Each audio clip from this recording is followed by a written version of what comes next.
Hi friends, అందరికీ good morning. ఇక్కడ ఎంత సాఫ్ట్గా వచ్చాయి కదా గులాబ్ జాములు. అయితే చూడండి, గులాబ్ జామ్ కోసం 2 కప్పుల గులాబ్ జామ్ పిండి, 2 కప్పులకి 1 కప్పు పాలు పడుతుందండి. ఇలా స్లోగా కలుపుతూ ఉండాలి. కొన్ని పాలు పోసుకుంటూ కలుపుతుండాలి, ఒకేసారి పోయొద్దు. ఈ విధంగా కొన్ని పోసుకుంటూ ఉండాలి. 2 కప్పులకి మనం తీసుకున్న కప్పు పాలు సరిపోతున్నాయి.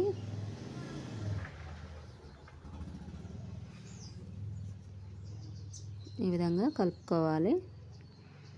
1 స్పూన్ అయితే నెయ్యి తీసుకున్నానండి. నెయ్యి అనేది ఆప్షను, ఉంటే వేసుకోవచ్చు, లేకపోతే లేదు. మంచిగా ఇదంతా నెయ్యి కలిసేటట్టు మంచిగా కలుపుకోవాలి. మన పిండి అనేది మధ్యలో ఇట్లా రావాలన్నట్టు, గుల్లగా మంచిగా ఈ విధంగా వస్తే మన పిండి పర్ఫెక్టే అన్నట్టు. ఇప్పుడైతే చిన్న బాల్స్ అయితే చేసుకుంటున్నాను.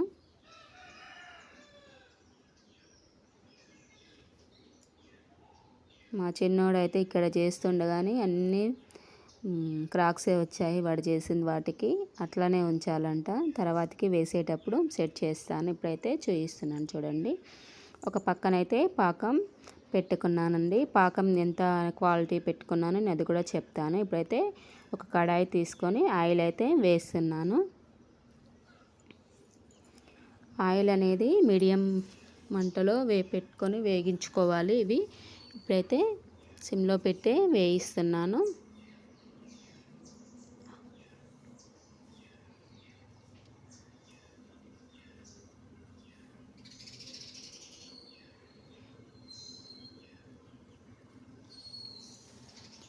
ఈ విధంగా వేగినాయి కదండి, పక్కకైతే తీసుకుంటున్నాను. ఇవి కొలతలు మనం 2 కప్పుల పిండికి 4 కప్పుల నీళ్ళైతే పోసుకున్నానండి.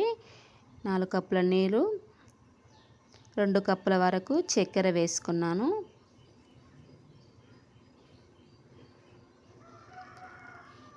ఇది మసిలినాక ఇలా చేసుకోవడమే. కొంచెం తీగ పాకం రాగానే మనం వేయించుకున్నవి ఇందులో వేసుకుంటే సరిపోతుంది. మన గులాబ్ జాము ఒక 30 నిమిషాలు ఈ నీళ్ళలో ఉంచాలి. ఈ పాకంలో 30 నిమిషాలు ఉంచితే పర్ఫెక్ట్గా వస్తాయండి. బాయ్ అండి.